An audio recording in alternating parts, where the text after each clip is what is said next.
Hello everyone. Бүгінгі сабақта зат есімнің көпше формасын үйренетін боламыз. Бірақ бір жақсы жері ағылшын тілінде көпше форманы тек қана бір-екі жалғаумен ғана жасаймыз. Мысалы қазақ тілінде біз ұлар, лердар, дертар, тер, мысалы кітап, кітаптар, арыстан, арыстандар деп бірнеше жалғау бар. Ағылшын тілінде жай ғана бір ғана жалғау бар. Яғни біз s жалғауын қосамыз. Кейбір кезде es қосамыз. Бірақ қайсын қай жерде қолдану керек екендігін және де қандай осы ережеден тыс қандай сөздер бар, соның барлығын бүгін үйренетін боласыздар. Okay? So, let's go. Енді жалпы айтып кетейін, ағылшын тілінде жалғау, яғни көпше форма зат есімге s жалғауын қосамыз. Мысалы, егерде мен pen деймін, pen деген біз ол қалам, ал pens қаламдар, яғни s жалғауын ғана қоса саламыз. Бірақ та егерде біздің зат есіміміз, яғни сіз сол көпше формада қойғыңыз келген зат есім y деген әріпке аяқталса, біз y-ды i-ге ауыстырамыз. Жалпы ағылшын тілінде осы y бүкіл жерде ауысып тұрады, егер басқа жалғау қоссақ, бүкіл жерде, бүкіл грамматикада. Тағы енді басқа грамматика көрген кезде, осы y үнемі формасын өзгерткен кезде i-ға ауысатынына көз жеткізесіздер. Сол себепті енді міндетті түрде осыны жаттап алыңыздар. Y i-ге ауысады. Мысалы, party деген біз той. Енді вечеринка, біздікіндей той емес, кәнде вечеринка десеңіз де болады, party. Ал егерде енді көріп тұрсыз ғой, y әрібіне аяқталып тұрғандықтан біз y-ды не істейміз? i-ға ауыстырамыз, Сонда бізде party болған кезде біз p-r-t-ді енді y-ды i-ге ауыстырамыз да, мынау s жалғауын қосамыз мына жерге. Түсінікті ғой, Сонда parties болады. Parties. Okay? Party, яғни той, вечеринка. Parties, вечеринкалар. Вечеринкалар. Орысша сөзге қазақша жалғау қосып қойыппын. Тойлар деп аударайын, Мысалы, lady, бикеш.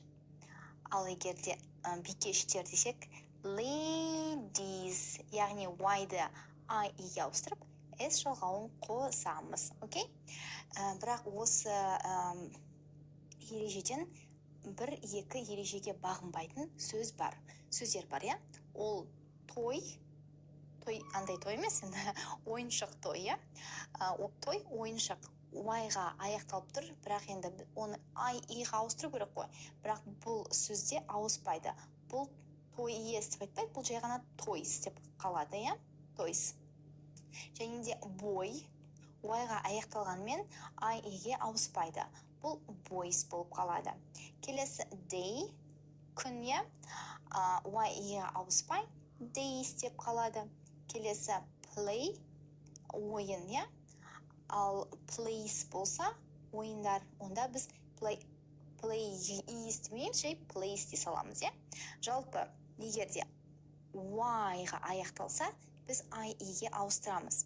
Бірақ егерде мына сөздер болса, toy, boy, day және де play, біз s жалғауын қосамыз. Y-ды i-ге ауыстырмаймыз, Түсінікті ғой, осы 4 сөз ғана сол ережеге бағынбайды. Яғни y-ды i-ге ауыстыру ережесіне бағынбайды. Келесі, егерде сөз f әрбіне аяқталса, біз f-ті v-ге ауыстырамыз. Неге? Өйткені айтқан кезде қатты ыңғайсыз болғандықтан уақыт өте келе v-ға ауысты.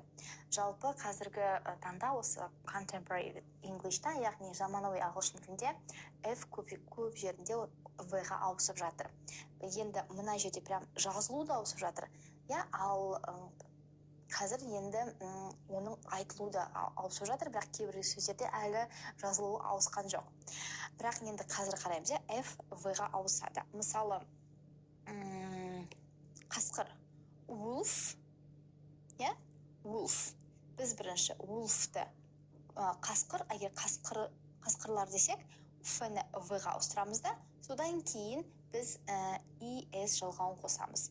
Wolves. Енді мына жерге біз S жалғауын қоспаймыз, wolves деп, біз ES жалғауын қосамыз, Мына жерде біз S дедік қой, ағылшын тілде S және ES бар. Ал енді мына жердегі V-ден кейін ES қосамыз. Wolf, wolves. Мысалы, wife, әйел. Wives, яғни біз F-ті V-ға ауыстырамыз да, S жалғауын без, ES жалғауын қосамыз. Бірақ бұл жерде бір осы ережеге бағынбайтын бір сөз бар. Roof деген сөз, яғни төбе, roofs болып қалады. V-ға ауыспай, ES қосылмай, roofs болып қалады. Келесі, егер де O-ға аяқталса, біз ES жалғауын қосамыз. Мысалы, қандай сөз алайық? O-ға. Potato. Potato деген бізде картоп. Potato, ал егерде картоптар десек, potatoes. Яғни O әрібіне аяқталса, үнемі ES қосамыз. Мысалы, tomatoes деп, үнемі. Бірақ бұл жерде де бір ережеге бағынбайтын бір ғана сөз бар, ол фото. Photos деп жазбаймыз, photos. Келесі, егерде S, болмаса 2S-қа, болмаса X, болмаса SH сөзіне, яғни әріптеріне аяқталса, біз ол жерде ES жалғауын қосамыз. S емес, ES жалғауын қосамыз. ES. Мысалы, қандай мысал берейін так? S-қа болса бас. Бас деген бізде автобус. Ал егерде автобустар десек, buses. Fox, түлкі. Енді түлкілер десек, біз foxes дейміз. Foxes. Келесі, bush. Ол ағаш, анда үлкен ағаштар емес, кішкентай шағын ағаштарды bushes.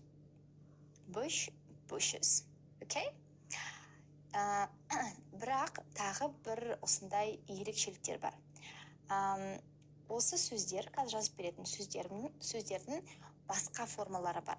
Егерде ер адам десеңіз, жекеше формасында man болады. Man. Өте маңызды осы сөзі дұрыс оқуға. Бұл жерде әғып оқимыз, man. Ал егерде көпше формасы болса, яғни ер адамдар десеңіз, men болады. Мына жерде man, мына жерде әғып айтамыз. Man. Көбісі осы man деген сөзді men деп оқиды. Сонда, егерде сіз men деп айтсаңыз, сіз ағылшындықтар оны ер адамдар деп естиді сізде. Себебі сіз оларға ер адамдар деп жатсыздар, men. Сол себепті жекеше формада, яғни ер адам десеңіз man, ал егерде ер адамдар десеңіз, онда men болады. Дәл солай woman әғып оқисыз, қазақ тіліндегі әрібі woman, әйел адам, ал егерде әйел адамдар десеңіз women. Мына жерде әғып оқу керек еді, мынау сияқты woman деп.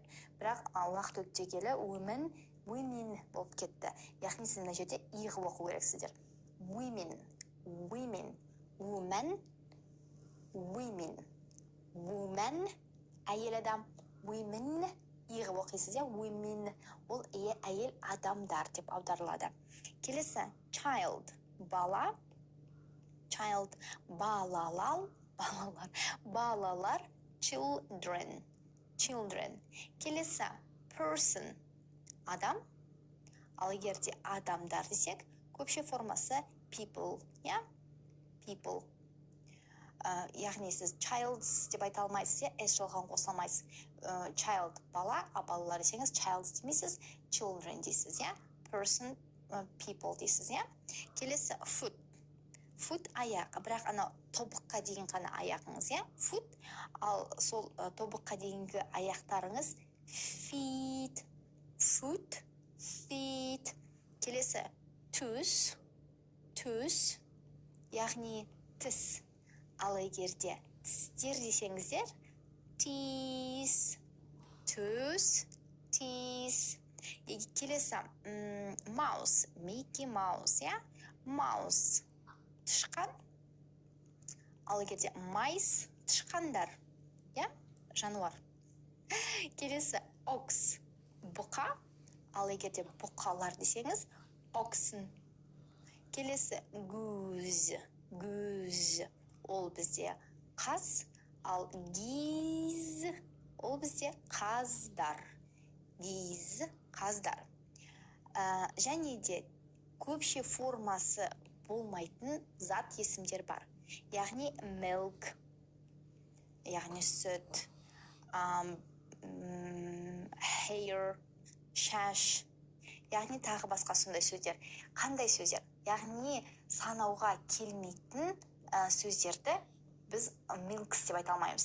Себебі санауға келмейтін зат есімдерді санауға келмегендіктен оларды көпше формасын қоя алмаймыз. Себебі олар бір форматарда жоқ, сол себепті көпше формасы да жоқ. Олар жай ғана өзінің бір формасы ғана бар. Milk, иә, яғни сүт, бітті. Water, су.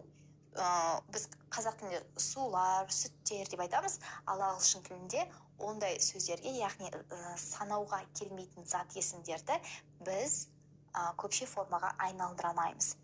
Бұл өте маңызды момент. Себебі ағылшын тілі жақсы деңгейде сөйлейтін адамдардың кездестіремін, көбісі осы моменттен көп қате жібереді. Себебі осындай санауға келмейтін зат есімдерді көбісі осы көпше жалғауын қосып айтатын да бар, көп айтатындайдың. Бірақ ол үлкен қателік, яғни санауға келмейтін зат есімнің көпше формасы жоқ. Себебі саналмасаңыз, не біреу формасы жоқ, не көп формасы жоқ, өздері осылай бір формасында ғана жүреді, milk, hair деген сияқты, Ал тағы мысалы махаббат, тағы бір-екі мысал берейін, махаббат.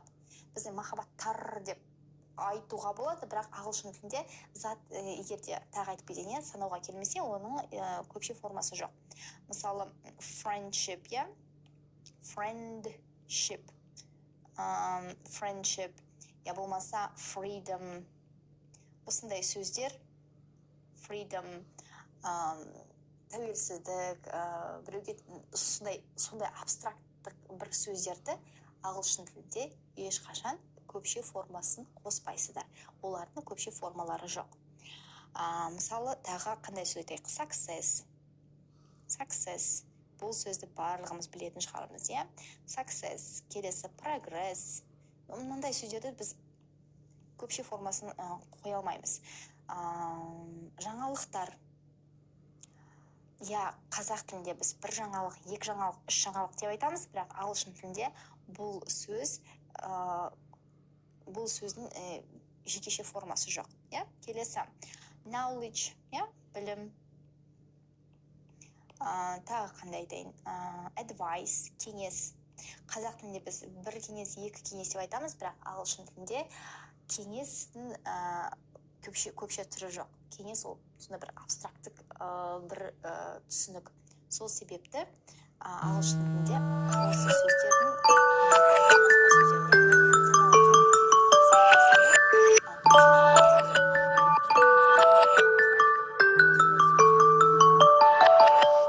бірақ бұл сөздер енді санауға келетін, бірақ бұл сөздердің көпше формасы жоқ. Балықтар деп көпше формасын қосқан кезде ағылшын тілінде бұл сөздер заңға бағынбайды, бұл сөздердің көпше формасы жоқ. Бітті. Fish, fruit, fruit. Келесі sheep, қой, deer, бұғы, money да көпше формасы жоқ.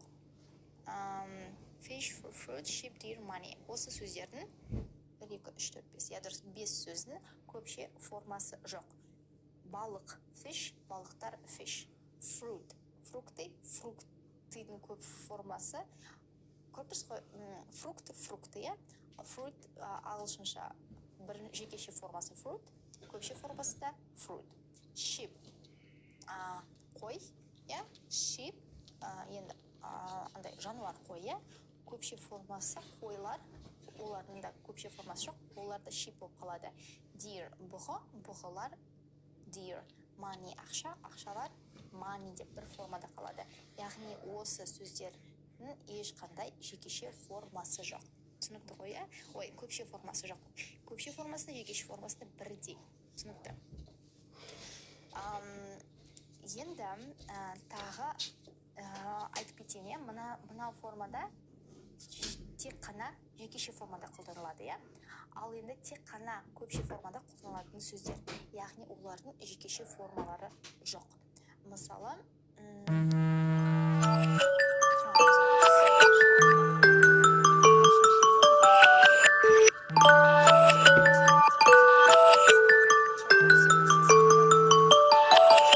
екі балақ болғандықтан ағылшындықтарға бұл екі балақ бір деп есептей алмайды. Сол себепті trousers ол шалбар. Я, бірақ ағылшын тілінде оның бір формасы жоқ. Trouser деп айтпаймыз, trousers дейміз. Келесі glasses. Glasses деген бізде көзілдірік, я, glasses. Glassестің екі әйнегі бар, я, сол себепті олар екеу болғандықтан оның бір формасы жоқ. Сол себепті glasses. Мысалы орыс тілінде очко деп айтпаймыз. Сол себепті glasses, я. Келесі scissors дегеніміз бізде қайшы. Енді назар аударсаңыздар, қайшында екі осындай пышағы бар, я. Осындай пышағы бар, сол себепті уже екеу болғандықтан оның бір формасы жоқ. Сол себепті scissors, яғни бұл сөздердің жекеше формасы жоқ. Scissors және де goods. Goods деген біз тауарлар, яғни заттар. Goods, бұны да good деп айтпаймыз. Егер де good десеңіз, ол уже жақсы деген сын есімге айналып кетеді. Goods, тауарлар, заттар деп аударылады. Және де clothes. Clothes деген біз киімдер. Ағылшын тілінде киім деген сөз жоқ, олар киімдер ғана бар. Яғни clothes деп айтпайсыз. Clothes десеңіз, ол уже дастархан болып аударылып кетеді. Түсінікті, егерде киім десеңіз, тек қана clothes болады. Тағы бір шолып кетейік, иә? Ағылшын тілінде көпше формада біз s я болмаса es жалғауын қосамыз. Мысалы, pen, pens. Егер де сөз y-ға аяқталса, біз сол y-ға i жалғауын қосамыз. Бірақ ол жерде сол ережеге бағынбайтын 4 сөз бар, иә? Toys, boys, days, plays. Келесі f әрібіне аяқталса, және де біз v қосамыз да, және де es жалғауын қосамыз. Мысалы, wolves емес, wolves. Wife емес, wives. Бірақ бұл жерде ережеге бағынбайтын бір ғана сөз бар. Ол roofs. Келесі u-ға аяқталса, және o әрбіне аяқталса s, 2s, x, sh-ға аяқталса, біз es жалғауын қосамыз. Мысалы, potato, potatoes. Бірақ осы ережеге бағынбайтын бір ғана сөз бар, ол photos. Мына жерде s-e-s, яғни 2s-ға, x, sh-ға аяқталса, біз es жалғауын қосамыз. Мысалы, buses, foxes, bushes. Және де мүлдем ешқандай неге бағынбайтын осындай сөздер бар, иә? Бұл сөздердің тіпті сөздегі әріптері өзгереді. Man, иә? Мұқият болыңыздар, себебі man деп ағы оқысаңыздар, ер адам болады, әйел адам, women, иғы оқимыз, иә? Әйел адамдар, child, бала, children, балалар, person, адам, people, адамдар, foot, аяқ, бірақ ана тобыңызға дейін, иә? Feet, аяқтар, төс, тіс, teeth, тістер. Жалпы осы төс, teeth деген сөз ағылшын тіліне, яғни герман тілдеріне, түркі тілдерінен келген, яғни мысалы қазақ тілі ол түркі тілі ғой, иә? Сол тіс, teeth, сол себептен осы сөз өте ұқсас қазақ тілі мен ағылшын тілінде. Және де tongue деген сөз, тіл деген сөз осы түркі тілден енген ағылшын тіліне. Mouse, тышқан, mice, тышқандар. ox ол бұқа, oxen бұқалар. Goose қаз, geese қаздар. Және де мүлдем көпше формасы жоқ сөздер, ол не жекеше, не көпше формасы жоқ сөздер, ол санауға келмейтін сөздер, иә. Мысалы, milk, hair, сүт, шаш, енді шаш қаншама көп, әр шашын талда отыруға болмайды. Бірақ мен әжем айтатын, шашын бір талдап жылып беремін деп. Енді әжелеріміз ғана санай алатын шығар, иә. Шашымызды жұлған кезде жылам деп енді қорқытқан кезде. Friendship, freedom, success, progress, news, knowledge, advice, осындай сөздер, яғни ағылшын тілінде санауға келмейтін сөздерді ағылшын тілінде олардың көпше формасы жоқ. Яғни олардың не көпше, не жекеше формасы жоқ, осы сөз ғана бар, иә. Ол не жекеше, не көпше форма деп есептелмейді. News, knowledge, advice деп, иә. Бірақ енді қазақ тілінде advice, кеңес, ол санауға келеді, бір кеңес берейін, екі кеңес берейін деп, иә. Бірақ ағылшын тілінде санауға келмейді. Және де осы сөздердің көпше формасы мүлдем жоқ. Ол балық, фрукты, шеп, қой, deer, ол бұғы, money, ақша, иә. Ал тек қана көпше формада қолданылатын сөздер, ол trousers, glasses, scissors, goods, clothes, иә. Шалбар, көзілдірік, қайшы, тауар, заттар, және де киімдер. Олардың бір жекеше формасы жоқ ағылшын тілінде. So, this makes perfect.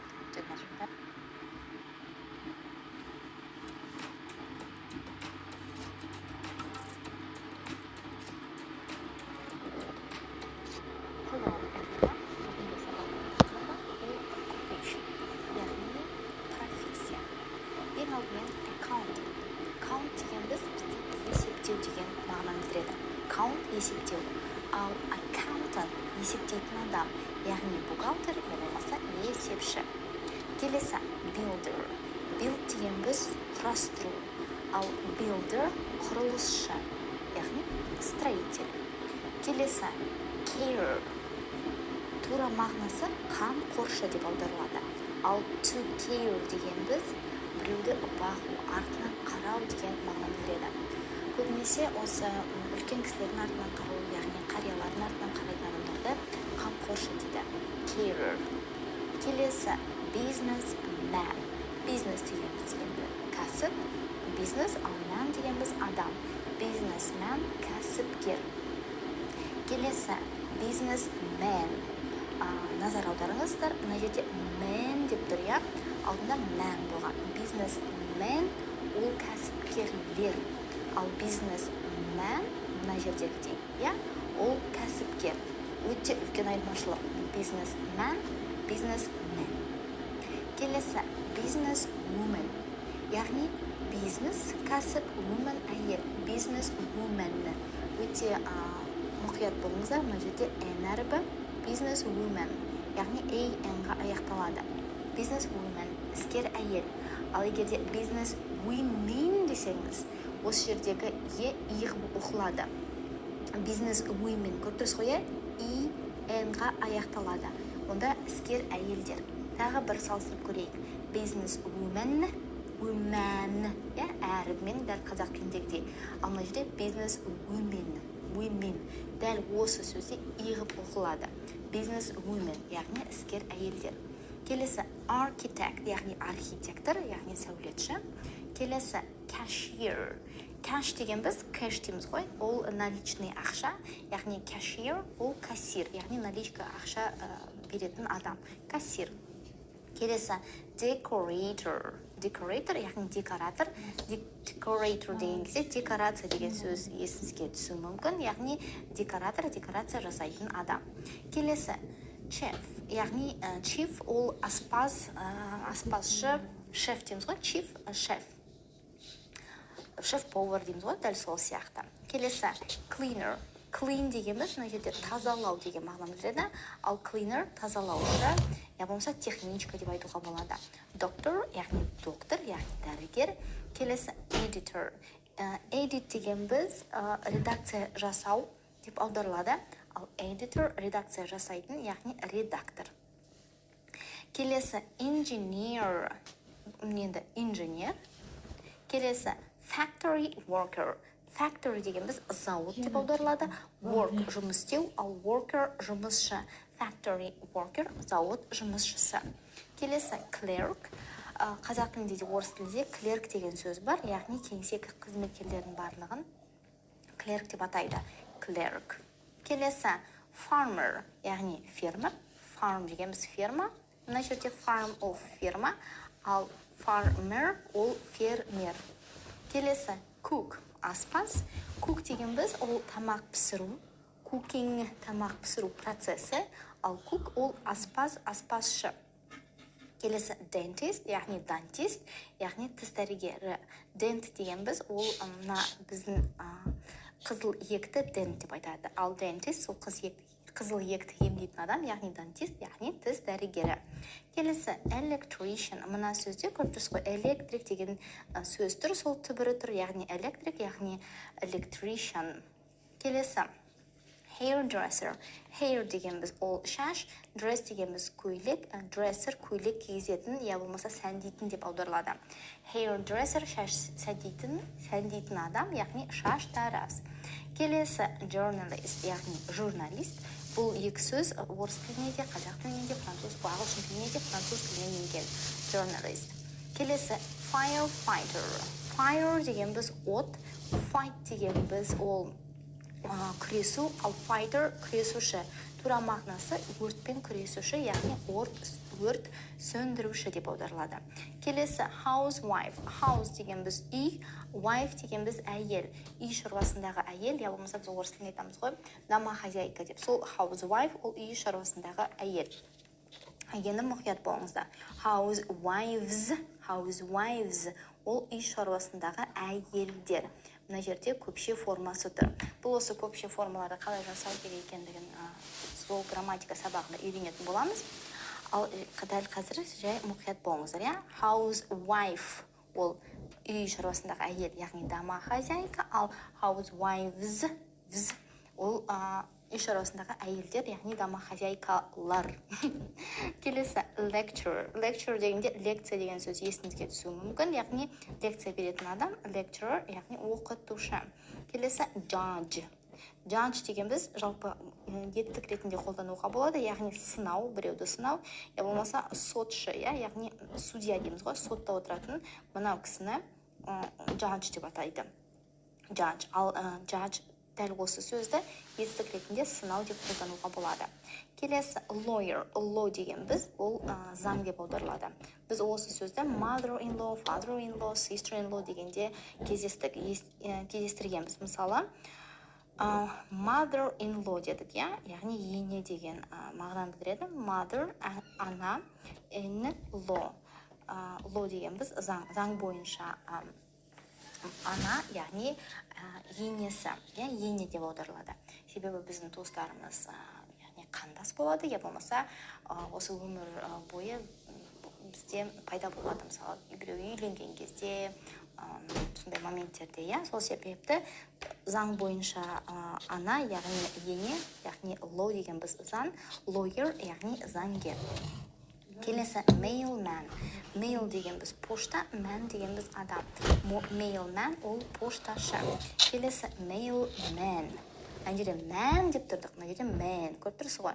Мына жерде әғып оқылады. Ал мына жерде әғып оқылады. Дәл қазақ тіліндегі әрбімен. Mailman десеңіз, сіз пошташы деп бір адамды айтып тұрсыз, mailman. Ал егерде mailman десеңіз, сіз екіден көп адамды айтып жатсыз, яғни пошташылар. Түсінікті ғой, man, өте үлкен айырмашылық. Келесі nanny, яғни күтуші, няня дейміз ғой, сол сияқты. Nanny күтуші. Балалардың атына қарайтын адам, Painter. Білмеймін, сіздердің кезіңізде болды ма, болмады ма? Біздің кезімізде Paint деген осындай программа болатын. Сол программа арқылы компьютерда бұрын біз сурет салатынбыз. Paint, яғни сурет салу деп аударылады. Ал Painter суретші. я болмаса суретші, я болмаса үйге келіп үйлерді жарды, қабырғаларды бояйтын адамды пейнтер деп айтуға болады. Келесі pilot, яғни түсінікті, пилот, ұшқыш. Келесі librarian. Library деген біз, яғни мына сөз library, ол кітапхана деп аударылады. Ал librarian, яғни кітапханашы. Келесі manager. Manager түсінікті, ағылшын тіліне енген сөз, орыс тіліне де, қазақ тіліне де. Plumber, ол сантехник. Мына жерде plumb деген біз, ол трубалар деп аударылады. Plumber сол трубаларды қарайтын адам, сантехник. Police officer. Police енді полиция, officer, офицер, полицияның офицері, яғни полицейлік. Келесі porter. Өте қызық сөз, себебі бұл porter деген француз тілінен енген сөз, француз тілінен бұл тасу деп аударылады. Ал porter ағылшын тілінде ол жүк тасушы. Механик, яғни механик, дәл жазуда сондай. Бұрын бір кино болатын, Джейсон Стейтем ойнайтын механик деген, яғни механик. Келесі майнер. Майнкрафт деген ойынды естіген шығарсыздар, я? Майн деген біз ол шахта. Майнер шахтада жұмыс істейтін адам, яғни кенші, я? Шахтер дейміз ғой. Келесі постман. Пост деген біз пошта, ал man адам. Постман пошташы. Келесі postman. Пост деген біз ол пошта, man адам дар, адам postman пошташылар. Тағы сіздерге назар аударыңыздар, тағы сіздердің естеріңізге салып кетіп жатырмын. Man әғыл оқылады, әрбі болса, және де мына жерде man әғыл оқылады, postman. Келесі optician. Бірақ есіңізде болсын, women деген кезде кішкене басқаша оқылады. Осындай бір ерекшелігі бар, ол заңдылықтар туралы біз дұрыс оқу сабағында үйренеміз. Келесі optician, яғни оптика деген сөзі көп дұрыс қой, жерде оптика, яғни оптикада жұмыс істейтін адам, optician, я болмаса сіздің көз дәрігердің тоже optician дейді. Келесі programmer, яғни программист, программа жасайтын адам. Келесі nurse, яғни медбике. Келесі publisher. Publish деген біз, мына жерде publish, ол публикация жасау көп тұрсыз, бұл жерде publish деген сөзде түбірінде публикация деген сөз. Яғни публикацияларды жасайтын адам, publisher, баспагер. Келесі адам, я болмаса адамдар болуы мүмкін, я болмаса кәдімгі үлкен бір компания болуы мүмкін. Келесі musician, яғни мына жерде музыка деген сөзді көріп тұрсыз түбірінде, яғни musician, мына жерде музыка, musician, яғни музыкант, музыка жолындағы адам. Келесі receptionist, reception деген білеміз, рецепцияда тұратын адам, яғни хатшы, receptionдағы адам деп айтуға болады. Бәрібір хатшы, reception. Келесі sales clerk. Sales clerk. Clerk деген сөзді біз бүгін өттік. Clerk деген біз ол офистағы жұмыскер, ал sales деген біз сату. Sales clerk, яғни сатушы. Болмаса salesman, saleswoman, saleswomen деп айтуға да болады, сатушы, сатушылар.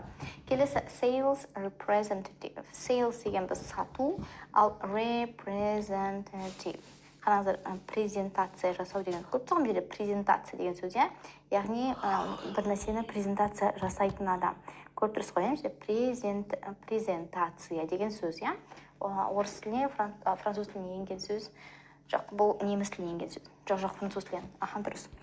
Француз тіліне енген сөз, яғни презентация жасайтын адам, яғни сауда өкілі.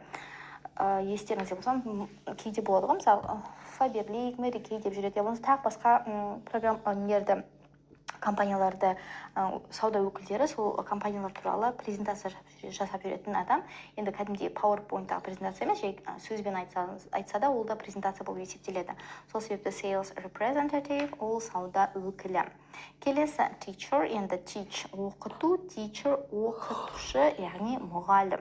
Келесі shop assistant. Shop деген біз дүкен, assistant, яғни ассистент. Дүкен сатушысы, Келесі salesman. Жаңа айтып кеткенде sale ол сату, ал man адам. Яғни salesman сатушы. Келесі salesman. Анжеде man болды ғой, анжеде man. Salesman дегеніміз сатушылар. Келесі vet, яғни ветеринар. олар просто мына ветеринар деген сөздің бірінші үш әріпін ғана ала салған, бітті. Вет деген біз ол ветеринары, яғни жануарларды емдейтін дәрігер. Келесі sales woman. Sales деген біз сату, woman әйел, яғни сатушы. Егер ер адам болса sales man дейді, әйел адам болса sales woman дейді. Келесі sales women. Көріп тұрған жерде и болып оқылады, иә. Мысалы men болса мынау men деп оқылады. Ал мына жерде дәл конкретно дәл осы сөзде бұл women емес, бұл жерде women деп оқылады, иә. Сондай айырмашылығы бар. Sales women, яғни сатушы әйелдер. Келесі technician, яғни техник. Мысалы сіздің компьютерларыңыз, бір нәрселеріңіз сынып қалса, сондай мысалы техникаңыз, иә, сол техниканы жөндейтін адам техник деп атайды, я болмаса technician, иә, ағылшын тілінде technician. Келесі waiter, яғни даяшы. Мына жерде көмекші сөзіміз бізде wait деген біз күту. Waiter, сіздің қашан тамақшы боласыз, қашан заказ жасайсыз, соның барлығын күтетін адам, сіздің артыңыздан күтетін адам, яғни wait деген сөз осы түбірінде тұр, иә. Яғни waiter ол даяшы. Официант дейміз ғой. Келесі waitress, сол даяшы, бірақ әйел адам болса, онда waitress дейміз. Okay, so enjoy your study.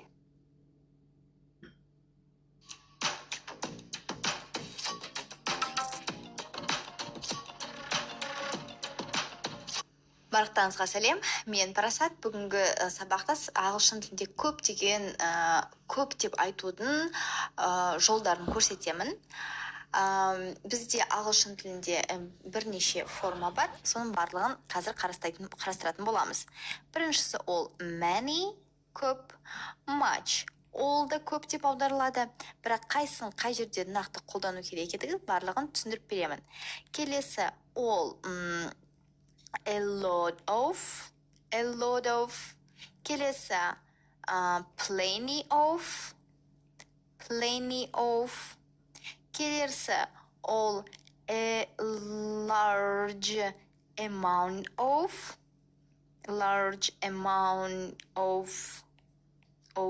yeah? Және де a great deal of. Осының барлығы көп деп аударылады. Бірақ қайсысын қай жерде қолданамыз? Жалпы ағылшын тілінде кез келген тілдер сияқты санауға келетін және санауға келмейтін зат есімдер деп, сөздер деп бөлінеді. Мысалы, сіз суды саналмайсыз, ауаны саналмайсыз. Бірақ бір кесе су, бір стақан су деп сіз стақанмен санай аласыз. Болмаса сіз мысалы тағы нені саналмайсыз. Мысалы сүтті саналмайсыз, сондай махаббатты саналмайсыз, иә? Бірақ бір қорап сүт, екі қорап сүт деп біз оны санай аламыз. Ал махаббатты біз ешқалай саналмаймыз. Сол себепті санауға келетін заттарды, сөздерді біз many деген сөзбен қолданамыз. Яғни мына жерде санауға келетін зат, санауға келетін сөздер. Much ол наоборот керісінше санау жоқ сөздерде қолданады. Мысалы, I have many friends. Менде көп деген достарым бар. Менде көп достарым бар да. Many friends. Ал much дегеніміз, мысалы, much love, much respect десеңіз де болады, I feel much love. Мен көп махаббатты сезінем деген сияқты. Much көп деген мағына білдіреді. Көп, бірақ санауға келмейді. Біз махаббатты санай алмаймыз. Ал a lot of, plenty of бұл енді өте ыңғайлы, себебі бұл осы екеуін кез келген жерде қолдануға болады. Бұларға бәрібір санауға келе ма, санауға келмей ма, екеуі де көп деп аударылады, және де кез келген жерде қолдануға болады. Бәрібір санауға келетін, санауға келмейтін. Егер де сіз нақты білмей тұрсаңыз, мынау санауға келетін сөз ба, санауға келмейтін сөз ба десеңіз, онда a lot of, plenty of десеңіз де болады. Мысалы, I have a lot of options. Көп деген опцияларым бар, яғни көп таңдауым бар, яғни a lot of options. Ал plenty of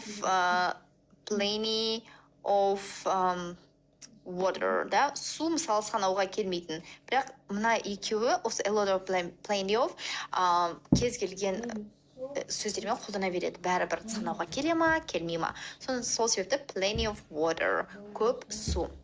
Ал a large amount of тура мағынасы көп саны, ал great deal of жақсы, үлкен, пайызы үлкен саны деп аударуға да болады. Мынау екеуі тек санауға келмейтін, көбісінде санауға келмейтін сөздермен қолданылады. Санау жоқ. Санауға келмейтін. Мысалы, мынау сияқты да, much сияқты. A large amount of love. Көп махаббат деп айтуға болады.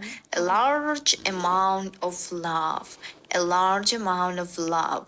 Көрдіңіз ғой, love ол санауға келмейді. Болмаса a great deal of love. Көп махаббат десеңіз де болады. Түсінікті ғой, енді тағы бір шолып кетейік. Ағылшын тілінде, қазақ тіліндегі басқа кез келген тілдер сияқты сөздер санауға келетін және санауға келмейтінге деп бөлінеді. Санауға келетін сөздер бізде many, бұл осы сөз көп деген, бүкіл сөздердің бұл жердегі барлығы көп деп аударылады, бірақ many деген біз тек санауға келетін сөздермен ғана қолданылады. Мысалы, many friends. Much санауға келмейтін сөздермен ғана қолданылады. Мысалы, much love. A lot of, plenty of-қа екеуіне бәрібір, ол екеуі санауға келетін болсын, келмейтін болсын, екеуі де қолдана береді. Екі ситуацияда да, кез келген жағдайда. Санауға келсе де, келмесе де. Мысалы, a lot of options, a lot of water, plenty of options, plenty of water. Ал a large amount of, a great deal of деген біз, олар тек қана санауға келмейтін, яғни санау жоқ жерде ғана қолданылады. Мына жерде мысалы санау жоқ деген жерде қолданылады. Санау жоқ, a large amount of love, a great deal of love десеңізде болады. Түсінікті? Okay, so enjoy your study. See you soon. Bye bye.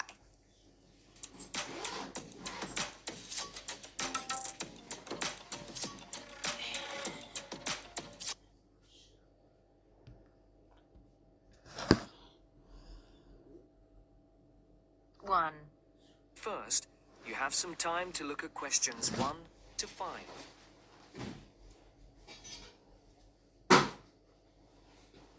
In today's lecture, I want to look at one of Australia's least loved animals, but one that has an interesting history from which I think we can learn a fundamental lesson about problem solving. While Australia is famous for its many wonderful native animals, in particular the kangaroo and the koala, it also has some less attractive animals, many of which were actually brought to Australia in the 19th and 20th centuries. First, perhaps the most well-known introduced animal is the rabbit, brought originally by the early settlers as a source of food. Another animal to be introduced by the settlers was the fox, and this was for the purpose of sport in the form of fox hunting. But perhaps the most unusual animal ever brought here was the cane toad. Here is a picture of one. It's a large, and some people would say very ugly species of toad, and was deliberately imported to this country by the sugarcane farmers in 1935 in an attempt to eradicate the beetle which destroys the sugarcane plant. So, how does the beetle do this? Well, it lives in the cane and drops its eggs onto the ground around the base of the plant. The eggs develop into grubs, and then they eat the cane roots. This, as you would expect, is far from good for the plant, and the result is, of course, that within a short period of time, the plant dies. The problems all happened because in the mid-30s, there was a serious outbreak of cane beetle, and the farmers became desperate to get rid of the pest which was ruining their livelihood.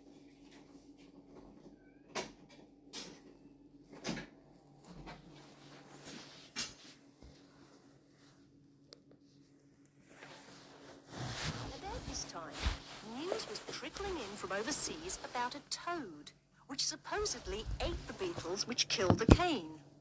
It was reported that this cane toad, which was native to Central America, had been taken to Hawaii, where cane is also grown, and introduced with apparent success. So, with the backing of the Queensland authorities, the farmers arranged to import 100 toads from Hawaii. The toads were then released into the cane fields to undertake the eradication of the cane beetle. As predicted, the toads started to breed successfully, and within a very short time their numbers had swollen. But there was one serious problem. It turned out that cane toads do not eat cane beetles. And the reason for this is that toads live on insects that are found on the ground, and the cane beetles live at the top of the cane plant, well out of reach of the toads. In fact, they never come into contact with each other. Now, you may well ask, how did this terrible mistake ever happen?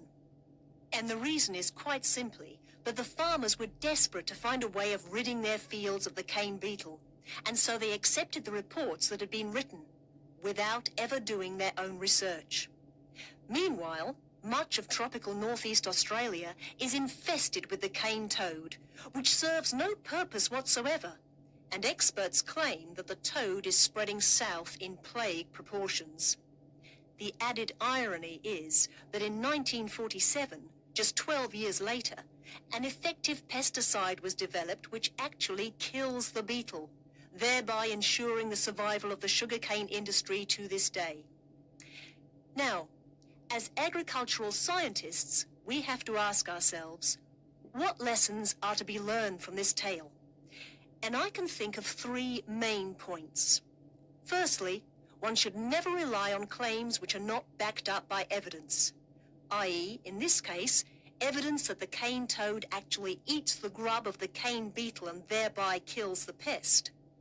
Secondly, we should look very carefully at possible effects of introducing any living species into a new environment. And lastly, one should not allow one's decision-making to be influenced by a sense of desperation, which may cloud the issue. In other words, one should always seek objective advice. That is the end of part 1. You now have half a minute to check your answers.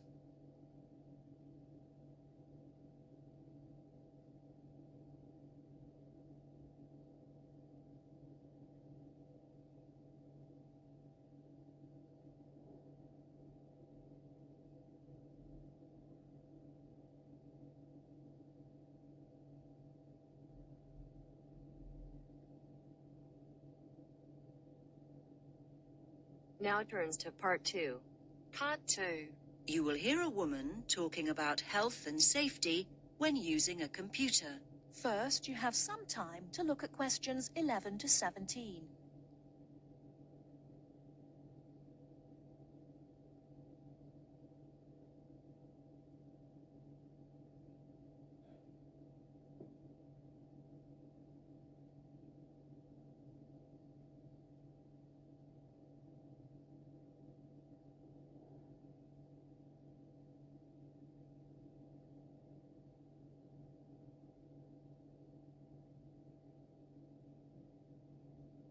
Now, listen carefully and answer questions 11 to 17.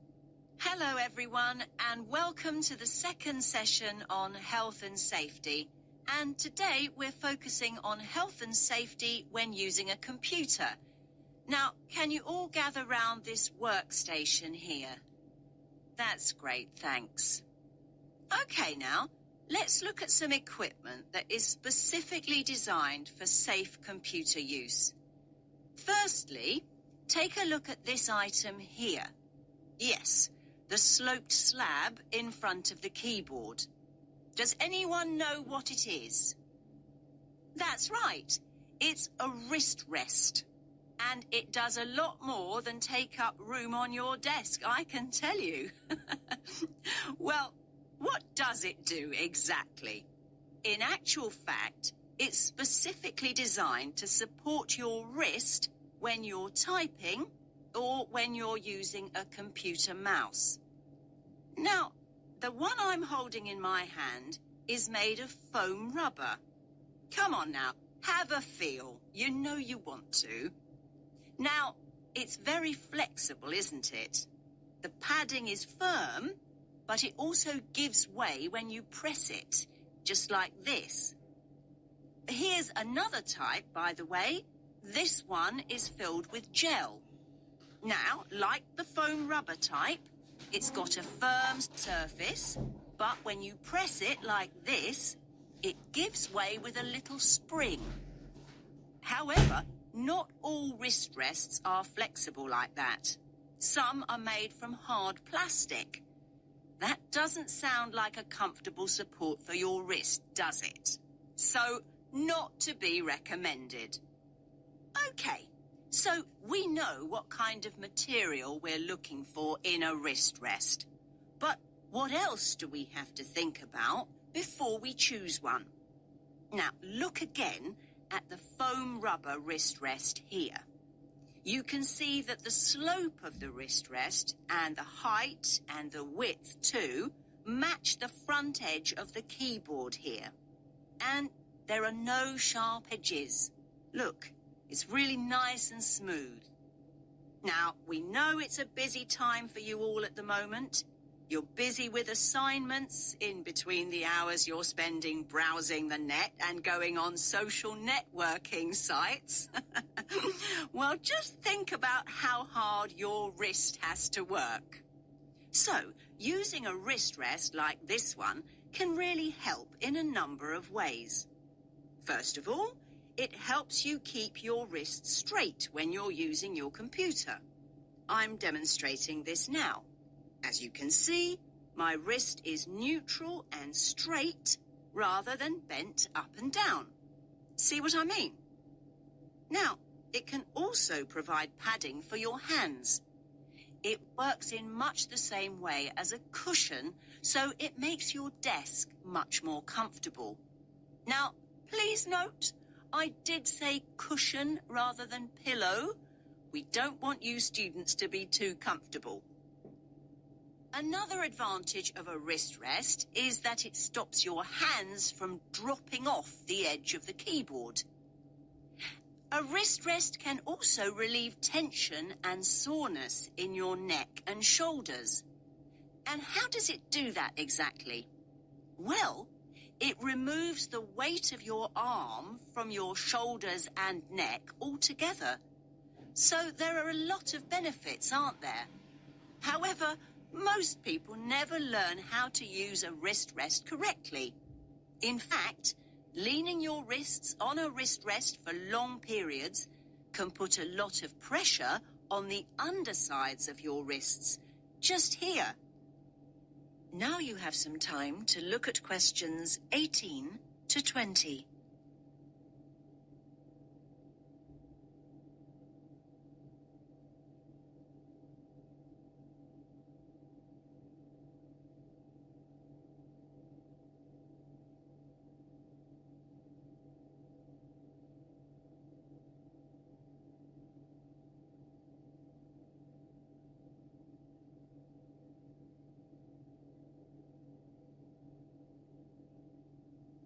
Now listen and answer questions 18 to 20. So, to make the most of your wrist rest, it's really important to follow a few basic tips. First of all, make sure you place your wrist rest approximately 1.5 inches away from your keyboard, like this. And never ever place your wrists directly on your wrist rest. Instead, place the palm or ball of your hand on the rest. And another thing, don't use the wrist rest all the time, particularly when you're typing. Instead, your hands should be on the wrist rests during break periods, so between your typing sessions. This will avoid you putting strain on your wrists and fingers. Now, does anyone have any questions before we move on to computer glasses? That is the end of part 2. You now have half a minute to check your answers.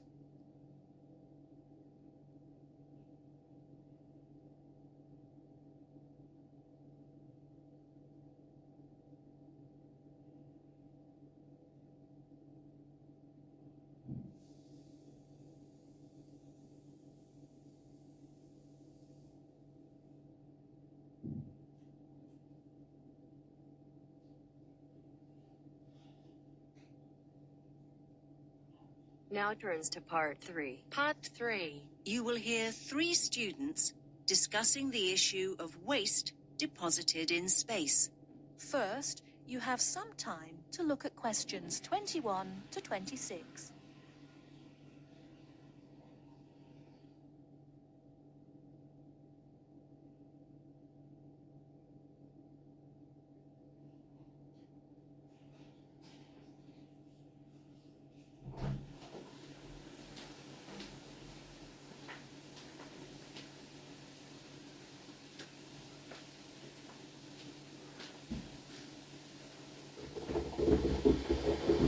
Listen and answer questions 21 to 26. Hey, did you manage to go to the talk by Dr. Chadwick this morning, Andy?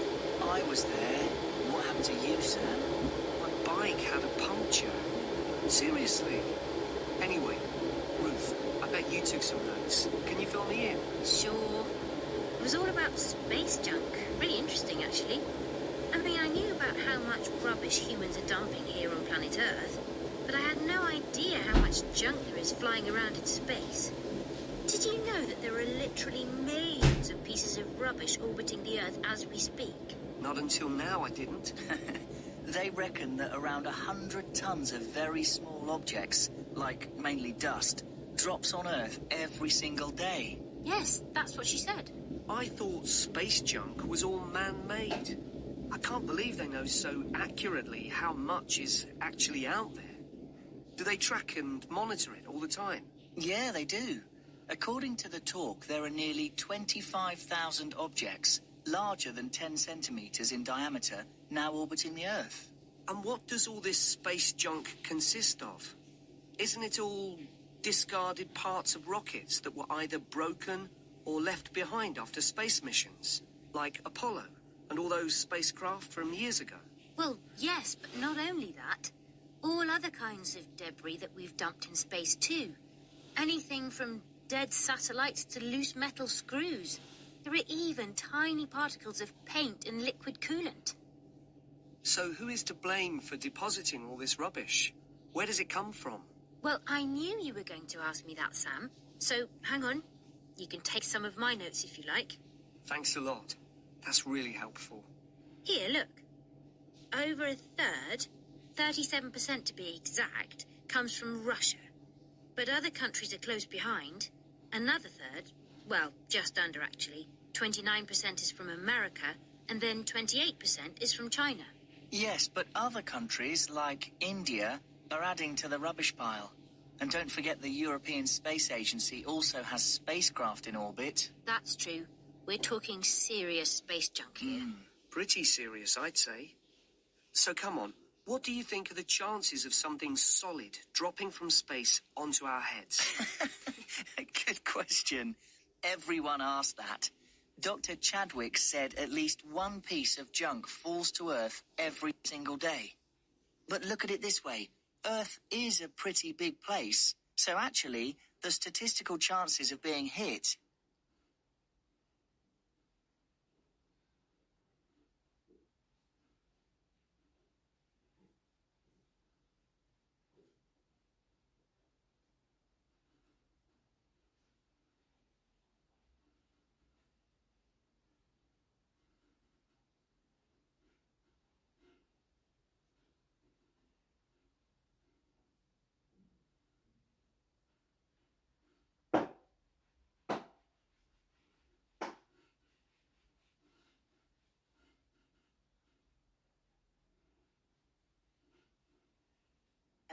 To 30. So are you saying I'm more likely to win the lottery? Well, just think about it. 2/3 of the Earth is ocean. That's true. But in time, almost all these pieces of rubbish will fall to Earth because the object's orbit is decreased by its gravitational pull. But the good news is that they don't cause any serious damage. You know, they can't actually survive the heat generated on re-entry. They simply burn away. But that's not always the case. There are exceptions. Chunks of the United States UARS satellite recently fell into the Pacific Ocean. The UARS satellite? It was this 6-ton satellite launched by the Space Shuttle Discovery way back in 1991. So it had been up in space for 20 years, but stopped working in 2005. It weighed 5,700 kilos. And that's about the same as a double-decker bus, apparently. And, just check my notes. Here it is, yes. The largest of these great big chunks that fell into the sea weighed about 158 kilograms. Think of the weight of an adult gorilla, Sam, and you get the picture. A nice soft landing, then.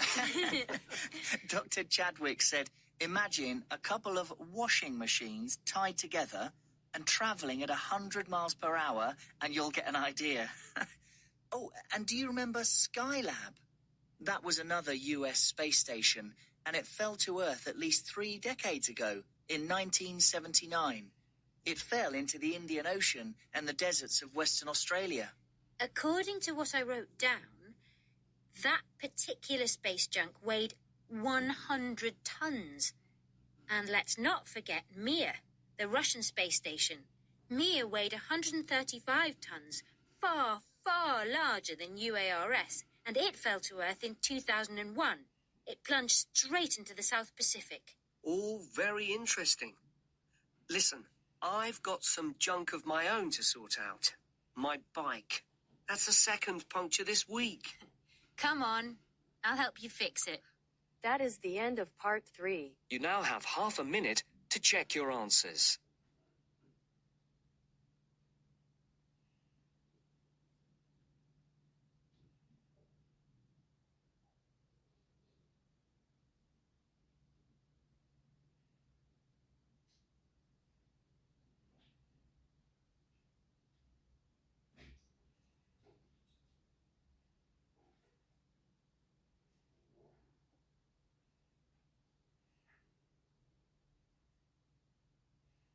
Now turns to part 4. Part 4.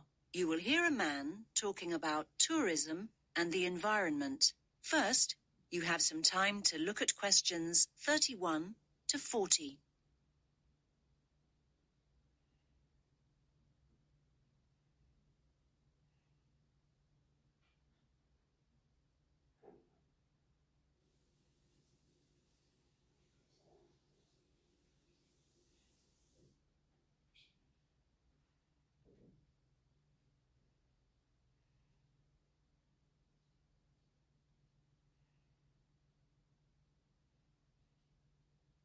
Listen carefully to the talk and answer questions 31 to 40. Good morning, everyone. Let's make a start.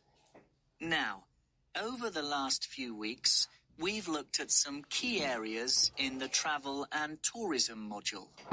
We've already charted the origins and development of tourism, and we've also looked at the negative effects of tourism on both local communities and the environment.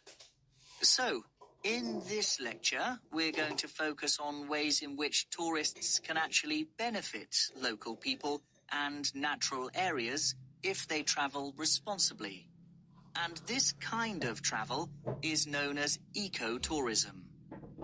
Now, there's no one definition of ecotourism. In fact, it can be interpreted in a number of different ways. This means it represents different things to different people. And sometimes people misunderstand ecotourism altogether. They think of it as just spending time in nature or natural areas. However, the truth is far more complex.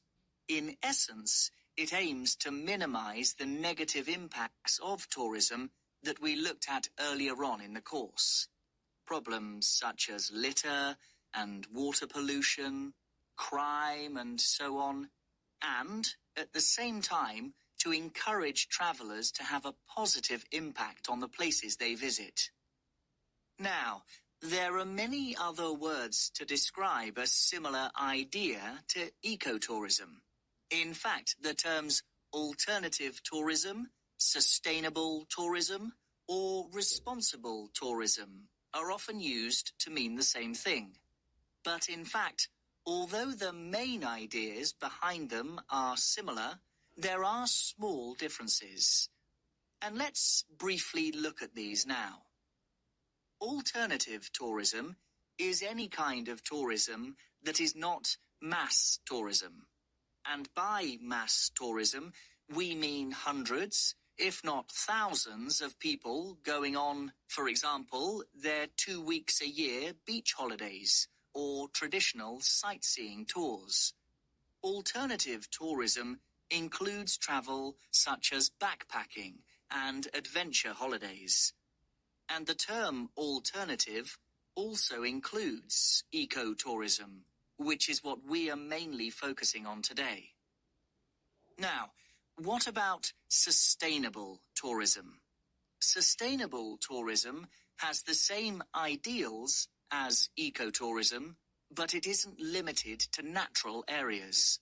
So, you can have a sustainable tourist experience in a city or a town. And then we have responsible tourism. What does that mean exactly? Now, basically, this involves acting responsibly and respectfully as a guest when we travel overseas. And what do we mean by respectful?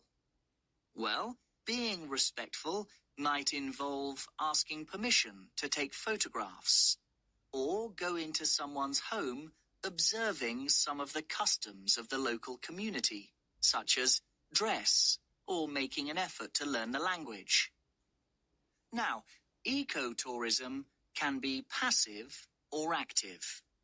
So, what do we mean by passive tourism? Well, let's think of some specific examples. A passive tourist might buy their holiday package from a company that donate part of their profits to local charities. Or a passive tourist might book environmentally friendly accommodation. This means choosing to stay in a hotel which may use solar power as a source of energy, or changes sheets and towels for their guests less frequently. Now, active ecotourism's a way for people to enjoy everything that nature has to offer, and at the same time enable them to leave a positive mark on the environment. Now, this kind of ecotourist is sometimes referred to as a voluntourist. That's a combination of volunteer and tourist. You get the idea. Now, voluntourists prefer to experience a new place in an active way. And this doesn't mean sitting in a tourist bus or listening to a pre-recorded guide. Basically, they want to physically connect with the place they're visiting. And this includes connecting with humans and animals. Now, their approach to travel can make a real difference and can really benefit the places and the communities they choose to visit. Voluntourists often help local people construct and repair buildings, or it could mean being willing to help a community with nature conservation.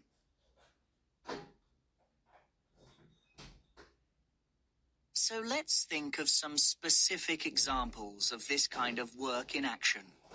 Now, voluntourists have helped local communities to plant hundreds of trees and installed identifying signs in the rainforests of Costa Rica.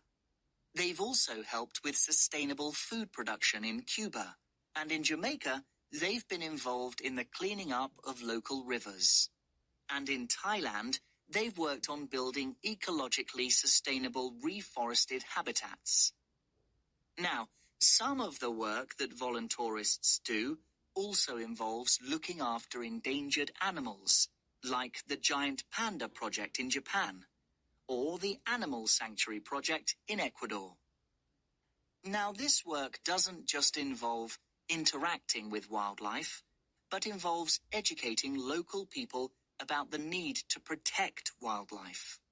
Now, before we explore wildlife tourism in more detail, does anyone have any questions? That is the end of part 4. You now have half a minute to check your answers.